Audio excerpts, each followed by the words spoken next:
ये हकीकत है। अब देखिए, अखलाक मारा गया था, कितने बुलडोजर चले। पहलू खान मारा गया था केवल अपने बच्चों की दूध पियाने के लिए, गाय को तो लेके जा रहा था वो ब्याई। ये सरकार ने पिट्ठू पैदा करके खड़े कर दिए। ना ये हिंदुओं को जीने दे रहे, ना मुसलमान को जीने दे रहे। तनाव तो ये लोग पैदा कर रहे, जो आपस का सौहार्द था, जो भाईचारा था हिंदू और मुसलमान का, उसे खत्म करवा रहे। इसी के तो ये चिनगारी हैं। जय हिंद साथियों, मैं आपके साथ मुस्तफ़ा चौधरी और मेरे साथ शामली शामला के पूर्व प्रधान ठाकुर उग्र सिंह चौहान जी मौजूद हैं। नमस्कार।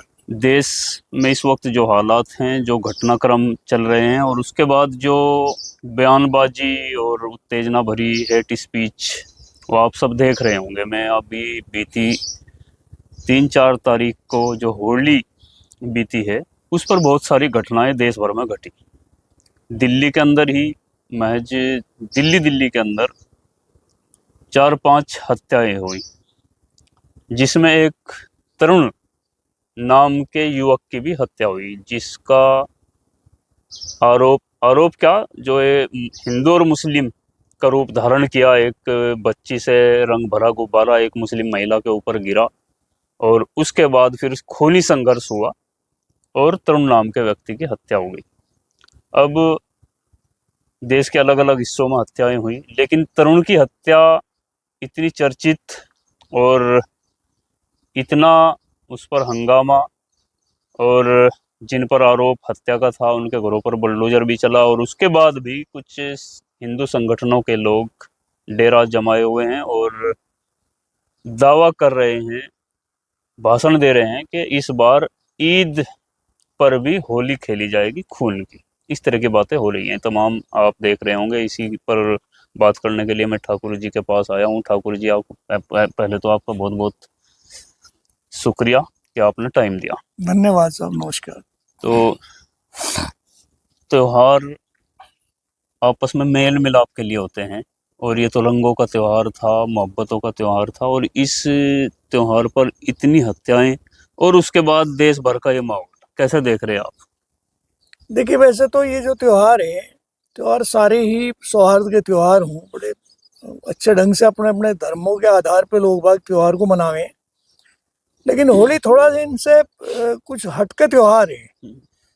होली रंगों का त्योहार है, अन्याय पे न्याय का त्योहार है, अंधकार पे प्रकाश की जीत का त्योहार है। ये एक बहुत ही सौहार्द का त्योहार है आपस में। लेकिन इस त्योहार को भी इसका जो है रूप वो विकृत कर दिया। ये केवल मुसलमान में ही नहीं, हिंदुओं में भी है।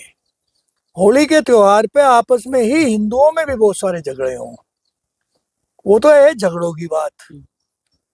मैं तो अपने गांव में देख रहा, पिछले 4-5 साल से लगातार ही होली पे झगड़ा हो। यहाँ तो कोई मुसलमान नहीं लड़ता, हिंदू हिंदू लड़े।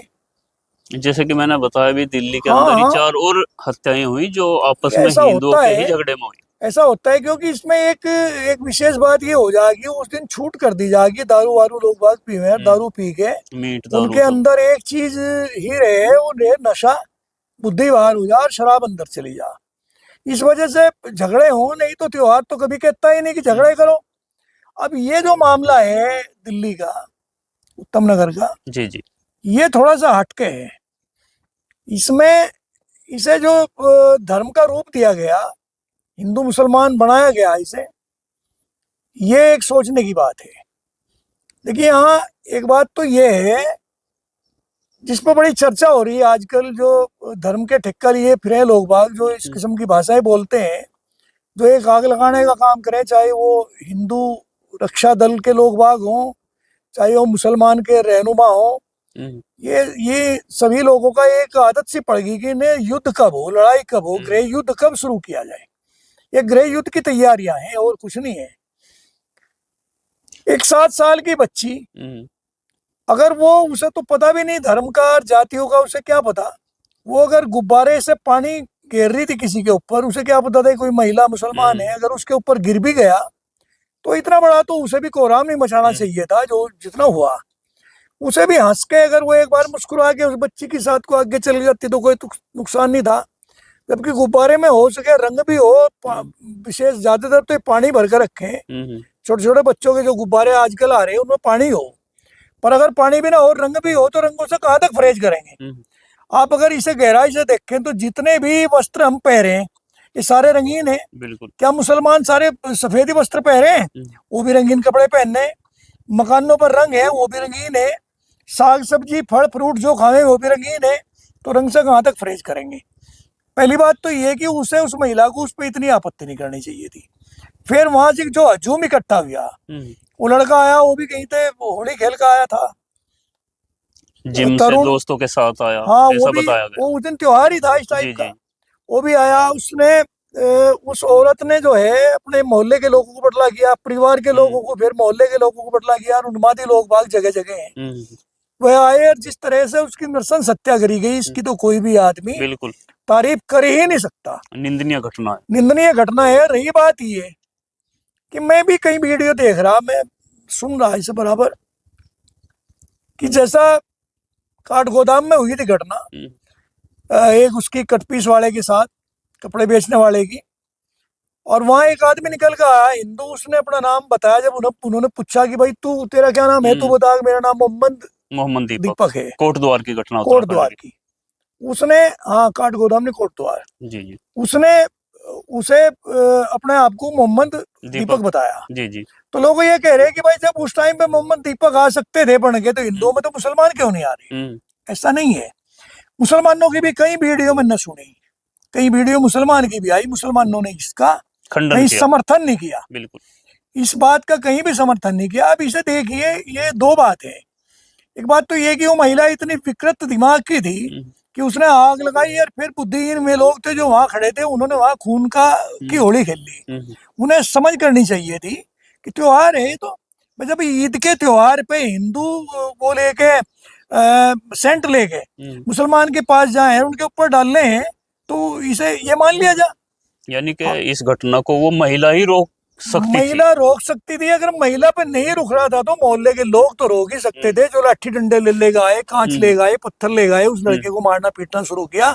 ये कहीं तक भी उचित नहीं है। अब रही बात ये, देखिए इसे बात को बढ़ाने के लिए तो कितना भी बढ़ा लिया जाए, उनकी ये भी बता रहे कि कोई पुरानी रंजिश मोहल्ले के हिसाब से होगी। ऐसी भी अब सुनने में आ रहा है कि भाई पुरानी भी रंजिश है इनकी, राजस्थान से ही दोनों परिवार आए थे कुछ साल पहले। ये भी हो सकता है कि कोई उनकी पुरानी रंजिश हो, कहा सुनी हो रही हो उनकी, और ये मौका मिल गया हो, बहाना चाह रहे हो, और ये बहाना मिल गया, बहुत बढ़िया। लेकिन यहाँ एक चीज आवे सबसे बड़ी, वो ये है कि कोई भी आदमी जिसके साथ कोई घटना घटे, वो एक बात कहे कि मैं कानून को मानता हूँ, मैं संविधान के आदर करता हूँ, मैं कोर्ट का सम्मान करता हूँ। पर जब आप कानून को मान रहे तो कानून को अपना काम कर लेने दो। बिल्कुल। कानून को आप काम नहीं करने दे रहे, फिजा खराब करने के लिए आप बार बार संगठनों के माध्यम से आ रहे, लोगों को आप डरा रहे, भयभीत कर रहे। कानून जो कर रहा करने दो। अगर कानून मकान तोड़ रहा है तो फिर सब्र कर लो। न्याय क्या होता है, उनके खिलाफ हो है, उन्हें सजा हो, आजीवन कारावास हो, उन्हें फांसी हो, उन्हें क्या हो, भाई सारा काम ही जब अपने हाथ में लोगे तो फिर अदालतों को घर बैठा दो, पुलिस थानों को इन्हें कह दो कि तुम्हारे हाथ में कुछ नहीं है, तुम जाओ अपने। जैसे आपने कहा, और इस बात से कोई इनकार भी नहीं कर सकता, तरुण नाम के व्यक्ति की जिस तरह से हत्या हुई, सभी लोगों ने इसका खंडन किया। मुसलमानों ने भी किसी ने इसका समर्थन नहीं किया। बिल्कुल। और दूसरी भी बहुत सारी इस तरह की घटनाएं होली के दिन हुई, बहुत सारी हत्याएं होती हैं। तो अब जिस तरह से बुलडोजर कार्रवाई हुई, और इस पर एक सवाल उत्पन्न हुआ लोगों की तरफ से कि भाई ये तो नाइंसाफी है, जब हत्याएं और भी हुई हैं, अगर एक ही जैसी हत्या, एक ही तरह के सब गुनाह हुए हैं, तो कार्रवाई एक जैसी क्यों नहीं? क्या बुलडोजर सिर्फ मुसलमान देख करके चलता है, और बहुसंख्यक या यूं कहें जो उन्मादी लोग हैं, वो जिस तरह की मांग करते हैं, सरकार उन्हीं के हिसाब से फिर मानती भी है? यहाँ देखिए दो बात है, फिर वही बात आवे घूम फिर के। एक तो ये कि मकान तोड़े गए जी, एक जो परिपाटी बनी हुई है आज के दिन, बाबा ने इसे शुरू किया यूपी में, बुलडोजर चला दो और मकान तोड़ दो। मकान तो आदमी का अगर वहां टूट गया, वो कहीं और भी जाके बना लेगा, रह लेगा, उसे भी कभी ठीक कर लेगा, और नहीं तो कहीं और दूसरी जगह जाके मकान बना लेगा। लड़का तो नहीं आता, जो मर गया वो तो आवे ही गानी। लड़का का जो दुख है वो उसके माँ बाप कभी आजीवन नहीं भूल सकते, मकान का दुख भूल जाएंगे। ये तो समय व्या करता है, गरीबी अमीरी आ जा, कभी आदमी झोपड़ी में है तो कभी महल में है, कभी धूम में है, कभी छांव में है, कभी भूखा है, कभी प्यासा है, कभी पेट भर के खा रहा, ये तो चलता रहेगा। लेकिन मकान तोड़ना कहीं तक भी मैं तो अपने हिसाब से उचित समझता नहीं। एक बहुत बढ़िया सिस्टम है सरकार को कि ये करना, मकान को आप सीज कर दो, सीज कर दो। उस मकान को सरकार अपने कब्जे में ले ले, जब तक उसका फाइनल रिजल्ट ना आवे। कोर्ट में जब मुकदमा है, कोर्ट क्या निर्णय दे, तब तक के लिए उस मकान को सीज करके उन्हें कहो कि तुम कहीं और रहो। और मकान नहीं, तोड़ने से लाभ क्या हुआ? अगर मकान तोड़ना ही है तो फिर एक जैसे अपराध में सभी का तोड़ा जाए। अब एक सवाल ये भी है। अब मकान तोड़ना कहीं तक भी कोई न्याय संगत बात नहीं है, मकान के पक्ष में हम तो पहले से ही नहीं है। अगर मकान को आपको तोड़ना, उससे बढ़िया तो आप किसी उस आदमी को उस मकान को दे दें। अगर वो अपराधी सिद्ध होता है, कोर्ट उसे अपराधी मान रही है, उसे आजीवन कारावास की सजा दे रही है, उन्हें फांसी दे रही, पीड़ित परिवार को मकान दे दिया जाए। पीड़ित परिवार को दे दो उस मकान को, आप किसी और बिल्कुल बेसहारा आदमी को दे दो उस मकान को। लेकिन ये जगह जगह तोड़ने वाली परंपरा जो है, इससे क्या है कि भय पैदा करना। एक हफ्ता पहले एक लखनऊ में भी एक हत्या हुई। एक 12 साल के मुस्लिम बच्चे को उसका हिंदू दोस्त बुला करके ले गए और फिर उसके माथे पर गोली लगी। संदिग्ध परिस्थिति में, ये नहीं पता किस तरह लगी, लेकिन उसकी हत्या हो गई। अब उसका पिता ये कह रहा है कि अगर मारने वाला मुसलमान होता और मरने वाला हिंदू तो मेरे घर पर बुलडोजर आ जाता। वो इस तरह का सवाल उठा रहे हैं लखनऊ के एक 12 वर्षीय बच्चे का पिता। ये हकीकत है। अब देखिए, अखलाक मारा गया था, कितने बुलडोजर चले। उसके तो पहलू खान मारा गया था, इखलाक के हत्यारों के तो केस वापस लेने की अर्जी लगाई गई सरकार। पहलू खान मारा गया था केवल अपने बच्चों की दूध पियाने के लिए। गाय को तो लेके जा रहा था, वो ब्याई हुई गाय थी। और उसमें क्या, अभी राजस्थान में एक और ट्रक ड्राइवर आमिर नाम के एक व्यक्ति की 28 साल युवक की जो है गोली मारकर हत्या कर दी गई। सुबोध इंस्पेक्टर हुआ करते थे पुलिस में, उन्हें मार दिया गया। इतनी भीड़ ने मारा, उन पे क्या हुआ, कहाँ बुलडोजर चला। ये बुलडोजर की परिपाटी जो है हो तो रहा है ऐसा ही कि देखिए, सरकार की बिना मर्जी के तो कुछ होता नहीं। इसमें तो कहीं इस बात को कहीं कहलवा लो, जो जरा सा भी दिमाग रखता होगा, बिना सरकार की मर्जी के ये काम होता नहीं। वो इतना सोचता होगा कि ऐसा ही हो रहा। लेकिन विवेक तो हमें भी चाहिए ना हमारा। अच्छा, एक हिंदू रक्षा दल के कोई हैं ललित शर्मा नाम के, वो दिल्ली में उत्तम नगर में वो कह रहे हैं कि लोगों से अपील कर रहे हैं कि इस बार ईद नहीं मनाने देंगे और ईद पर हम खून की होली खेलेंगे। इनको नमाज नहीं पढ़ने देंगे, इनको मस्जिदों में नहीं घुसने देंगे, इस तरह की बात। ये लोग पहले भी यही थे, आज भी यही है। इन पे पहले कुछ नहीं हुआ, आगे कुछ नहीं होने का। हिंदुओं की रक्षा काहे की करेंगे? हिंदू खुद सक्षम है। और हिंदू कहाँ संकट में है, कहाँ उसमें चल रहा। हिंदू तो जब संकट में नहीं था, जब इस देश में प्रधानमंत्री सरदार हुआ करते थे, तब इस देश में राष्ट्रपति मुसलमान हुआ करते थे, जब इस देश में सीजेआई मुसलमान हुआ करते थे, तब हिंदू कहीं संकट में नहीं था। ये रक्षा दल, हिंदू रक्षा दल आ रहे, हिंदुओं की रक्षा। हिंदू इतने कायर है कि इतना कमजोर है हिंदू, इतना इतना हिंदू बेसहारा हो गया कि हिंदुओं को इनकी रक्षा दलों की जरूरत पड़ रही है। ये रक्षा दल अपनी रोटी सेक रहे। ये सरकार ने पिट्ठू पैदा करके खड़े कर दिए। ना ये हिंदुओं को जीने दे रहे, ना मुसलमान को जीने दे रहे। तनाव तो ये लोग पैदा कर रहे, जो आपस का सौहार्द, जो भाईचारा था हिंदू और मुसलमान का, उसे खत्म करवा रहे। इसी के तो ये चिंगारी है। जहाँ कहीं तरुण कैसे लोग बाग मारे जाए, कहीं अखलाक मारे जाए, कहीं सुबोध मारे जाए, तो कहीं पहलू मारे जाए। इस किस्म के लोग बाग जो मरने लग रहे हैं, आए दिन हत्याएं हो रही है, ये इन लोगों के आक्रोश का फल है। और इस तरह की जब हेट स्पीच लगातार दी जाती है ललित शर्मा जैसे लोगों द्वारा, तो सरकार इन पर एक्शन नहीं लेती। अगर एक दो पर कठोर कार्रवाई हो जाए तो शायद इस तरह की भाषा दोबारा ना बोले। तो सरकार की इच्छा क्या है? सरकार इस तरफ ध्यान क्यों नहीं देती? सरकार चाहती ही यही है। सरकार इस देश को किस जगह ले जाना चाह रही है, किस मोड़ पे ले जाना चाह रही है, तो भगवान ही जाने। क्योंकि अंधभक्तों को तो इससे कोई लेना देना रहा नहीं। अंधभक्त तो ये मान रहे कि हमारे इष्ट देव परमपिता परमात्मा है। मोदी जी जो चाहे वो करते हैं, योगी जी जो चाहे वो करते हैं। वो तो उन्हें अवतार मान रहे हैं, ब्रह्मा का, कोई विष्णु का कहे, कोई शिव का अवतार कहे। लेकिन इस देश में जब जब भी कभी आवाज उठाई जाए, देखिए, जब आवाज उठाई जाएगी यूजीसी के खिलाफ, तब आंदोलन को कुचला जाएगा। जब आवाज उठाई जाएगी किसानों के एमएसपी के खिलाफ, उसके पक्ष में, तब आंदोलन को कुचला जाएगा। कीलर कांटे रास्ते में बिछा दिए जाएंगे, पानी की बौछारें होंगी, डंडों से पिटाई होगी।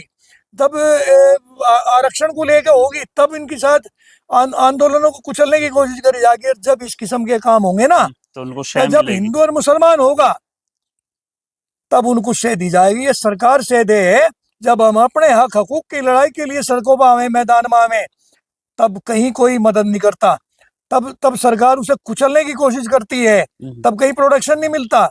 और जब इस किस्म की घटनाएं घटे हैं जहाँ दो धर्मों को भिड़ाया जा, जहाँ आपस में फूट पैदा की जा, वहां सरकारें प्रोटेक्शन देती हैं, वहां कमर पर हाथ मार के कहें धन्यवाद। तो ठाकुर जी, आप उम्रदराज व्यक्ति हैं, तजुर्बेकार व्यक्ति हैं, तो देश किस तरफ जा रहा है कि इस तरह की घटनाएं और सरकार की सह, और जैसा कि आपने कहा जनहित के आंदोलनों को तो दबाया जाता है, और जो हिंदू मुस्लिम और आग लगाने की बात करते हैं उनको सरकारी सह प्राप्त होती है, तो हम जा किधर रहे हैं? अंजाम क्या होगा? देखिए, मैं आपको एक बात बताऊं भाई, मैं तो बड़ा चिंतनशील आदमी हूँ। मेरे बारे में कमेंट भी लोग बहुत करे हैं, बड़े उल्टे सीधे कमेंट करे, करते रहे, उनकी बुद्धि है, विवेक है। जब आदमी, लोग तो जो इस तरह की गंदी भाषा इस्तेमाल करते हैं उनके भी समर्थन में जब आदमी 5 किलो अनाज खा के भी नहीं सोच सकता, जिसमें बुद्धि भी है, सब कुछ है, पशुओं वाला उनका हाल है कि जैसा एक पशु को जहाँ चाह बांध दो, जी, जहाँ चाह ले जाओ, जो चाह खाने को दे दो, वही इनका हो रहा है कि जो 5-5 किलो अनाज के भरोसे बैठे, भाई जब मिलेगा तभी खाएंगे, तो वे आदमी क्या बोल लेंगे। लेकिन वास्तविकता तो ये है कि इस देश में अंग्रेजों के पास भी सेना थी, और इस देश में उनसे पहले जो राजे महाराजे रहे उनके पास भी सेनाएं थी, मुगलों का जिनका नाम लेवे हैं उनके पास भी सेना थी। सेना इनकी कुछ नहीं करने की, ये देश गृह युद्ध की तरफ जा रहा। गृह युद्ध होगा और ये दंगे होंगे, और इन दंगों के दमन के लिए जब इनकी सेनाएं आवेंगी ना, पुलिस आवेंगी, तो वो कोई एक पक्ष में खड़ा होगा, कोई उधर खड़ा होगा, कोई उधर खड़ा होगा, होने का कुछ नहीं। देश में यही होगा जो आज से 5000 साल पहले के महाभारत के समय में कुरुक्षेत्र के मैदान में हुआ था, वही यहाँ होने जा रहा। क्योंकि यहाँ भी भीष्म पितामह अंधा है न, वो बिल्कुल लाचार है, धृतराष्ट्र अंधा है, यहाँ सब विवश हुए बैठे हैं, कोई बोलने के लिए तैयार नहीं है। नहीं तो ये नेताओं को जिन्हें चुन चुन के हम भेजे, बोलते क्यों नहीं? पार्लियामेंट में खड़े हो गए, इनका हक नहीं बनता कि इन बातों को कहीं उठावे। इस किस्म के, भाई अगर आपको यही नफरत है हिंदू और मुसलमान से, जब आप 3 तलाक ला सकते हैं, एक सोचने की बात है, जब आप धारा 370 हटा सकते हैं, 370 हटने के बाद में 95 एक के बाद भी आप जब आतंकवाद को कंट्रोल नहीं कर सकते, तब भी पुलवामा होगा, पहलगाम होगा, उड़ी होगा, तो फिर आपकी इन चीजों से लाभ क्या है? जब आप ये ला सकते हैं, 3 तलाक ला सकते हैं, तो फिर आप ऐसा कानून ले आओ कि समान आचार नागरिक संहिता हो, सब एक ही हो, सब कानून। भाई अपना धर्म के का मामला है, वो अपनी पूजा अलग करे, वो अपनी करे, लेकिन एक ऐसा कोड लेगा आ जाओ जहाँ हिंदू और मुसलमान का भेदभाव ही ना हो। अब वहां तो ये करने के नहीं। अब कभी तो ये जितने रंडवे खंडवे से बैठे सारे के सारे तो ये कहेंगे कि भाई हिंदुओं को बच्चे करने चाहिए, अपने ज्यादा पढ़ाने चाहिए मुसलमानों की तरह। अरे मुसलमानों को शिक्षा दो ना, मुसलमान जो समझदार मुसलमान है वो तो बच्चे नहीं पैदा कर रहे हैं, उनका तो वही हाल है जो हिंदुओं का है। अपने आप तो उनके यहाँ बच्चे नहीं। लोगों को उत्साहित करें, आए दिन उत्साहित करेंगे, कभी कुछ यार उल्टा सीधा रात हो रहा है, कोई बुद्धि नहीं रही। बीते एक दशक के अंदर हजारों लिंचिंग की घटनाएं हुई, जिसमें सैकड़ों लोगों की हत्या कर दी गई भीड़ द्वारा, जिसमें 95% मरने वाले मुसलमान हैं। अगर एक आध घटना किसी हिंदू के घटना, तो वो भी निंदनीय है, और वो भी निंदनीय है, जितनी निंदनीय मुसलमान की हत्या है उतनी निंदनीय हिंदू की हत्या है। बिल्कुल है, हत्या तो हत्या ही है। हत्या तो हत्या है, लेकिन मुस्लिम की लिंचिंग, मुस्लिम की हत्या पर वो खबर नहीं बनती जो हिंदू की हत्या पर बन जाती है और कार्रवाई हो जाती है। हाँ, अच्छा, अपनी टीआरपी बढ़ाने के लिए कुछ ये घटिया स्तर के यूट्यूबर हैं या ये मीडिया वाले हैं जिनकी टीआरपी बढ़े। जैसा कि अभी मैंने बताया, मैं आपको रोकू थोड़ी देर, कि इसी एक हफ्ते के अंदर दर्जनों हत्याएं हुई, लेकिन मुद्दा बना तरुण का। वो तरुण की भी गलत हुई हत्या, उसकी भी तरफ हमारी संवेदनाएं हैं, लेकिन उसको इस तरह से पेश किया गया और ये बताया गया लोगों को, और बताया जा रहा है और लोग मान भी रहे हैं कि मुसलमान ही ऐसा करते हैं, जबकि मुसलमानों के साथ ज्यादा घटनाएं होती हैं। नहीं मुस्तफा भाई, मैं आपको पहले ही नहीं बताया कि 5 साल हो गए मेरे गांव में हर साल खून की होली खेली जा, यहाँ तक कि मर्डर तक भी होती है। जेलों में रह के लोग बाग मरी, गोलियां चली, तो क्या मुसलमान ने चलाई? आपस में चलती हैं। और क्या जुर्म जब ही होता है जब जुर्म करने वाला मुसलमान हो। जुर्म तो कोई भी करे जुर्म है, जुर्म तो जुर्म है, और जुर्म के लिए कानून बना हुआ है। इस देश में अगर संविधान को मान रहे हैं हम लोग, ये गए बार बार कि संविधान की शपथ लेके कि हम संविधान को मानने वाले लोग बागे, तो फिर संविधान में तो एक कानून में ये भी है कि उसे दंड का भी प्राविधान है और अदालतें बनी हुई हैं। वो सब निर्णय करें, ऐसी कोई बात नहीं कि सब बिकाऊ हैं। बहुत सारे इंडिपेंडेंट भी लोग बाग हैं, अपने अपने विवेक से भी काम करते हैं। यकीन वहां भी कर लिया जाए, लेकिन नहीं करते। ये हिंदू संगठन या मुसलमान संगठन या ये हिंदू रक्षा दल या मुसलमान रक्षा दल, ये रक्षा दल बने हुए हैं। हमारे रहबर ये लोग बाग हैं, ये हमें राह दिखावेंगे। ये संगठन जो है ना, ये इस देश को कहीं और ले जाने लग रहे।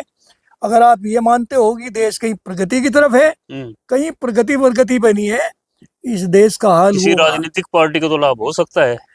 राजनीतिक पार्टी की तो बात ये है कि 1857 से लगा के 1947 तक जितने लोग बाग मरे वो सब साधारण लोग बाग थे, साधारण घरों के लोग बाग थे। लेकिन वो देश आजाद नेताओं के लिए करवा के गए। आज के दिन आजाद नेता है, नेता स्वतंत्र है, खा रहे, मलाई चाट रहे, मजा मार रहे। उनको ना किसी समाज का है। जब समाज में आवे तब देखते हैं उन्हें कि यहाँ क्या क्या कमियां हैं, क्या गलतियां हो रही हैं, इसे कैसे दुरुस्त किया जाए। जब वहां जा तो अपने आका की, जो उनकी पार्टी का जो उनका वो है नेता है, उस नेता की बात कोई फॉलो करते हैं। एक भी बोलने के लिए तैयार नहीं है। अपने पार्टी के नेता कहें कि हम तो वहाँ पार्टी से बंधे हुए हैं। ये जैसे कुत्ते बिल्ली की तरह, जा हाथी बंध रहा हो या कुत्ते बिल्ली बंध रहे हो, पशु बंध रहे हो, ऐसा कहे कि हम तो बंध रहे हैं, पार्टी के सिपाही हैं, पार्टी की नीतियों पे काम करेंगे। तो पार्टी की नीति, देश की नीति कहाँ है, समाज की नीति कहाँ है? समाज आपने गैरत में तार दिया। यहाँ इतना मामला खराब हो गया है समाज का कि कुछ भी नहीं रहा। आए दिन नए नए कानून लेगा आप, पार्लियामेंटों में बैठे और विधानसभाओं में बैठ के कानून लेगा आप बाबूजी बन रहे, आप देश के खैर खां बन रहे हैं। इससे क्या हो रहा है? तो देश कहीं और जाने लग रहा। ये देश आजाद इन क्रांतिकारियों ने आम जनता के लिए नहीं, आम जनता तो कल भी ऐसी थी और आज भी ऐसी है। देश आजाद इन कुछ मुट्ठी भर नेताओं के लिए हुआ था। बहुत बहुत शुक्रिया। ये थे ठाकुर उग्र सिंह चौहान जी, जिनको आपने सुना। आप भी इस वीडियो पर जो राय रखते हैं कमेंट बॉक्स में जरूर दें।